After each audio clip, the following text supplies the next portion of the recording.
How to remove phone number from Snapchat. To get started, first of all, open up the Snapchat application on your phone. You will then be taken to the camera screen on Snapchat.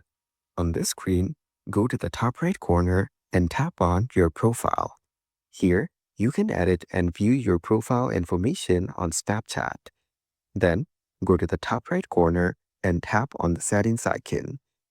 In the settings page, tap on mobile number under the My Account section. Here, you can add your mobile number to this account.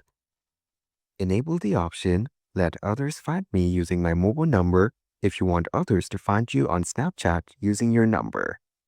Then, tap on Verify to get the verification code. Adding your number makes it easier for you to recover your account, for you and your friends to find each other on Snapchat, and more. If you want to remove your phone number from Snapchat, you can come back here and remove it. Following these steps, you can easily remove phone number from Snapchat.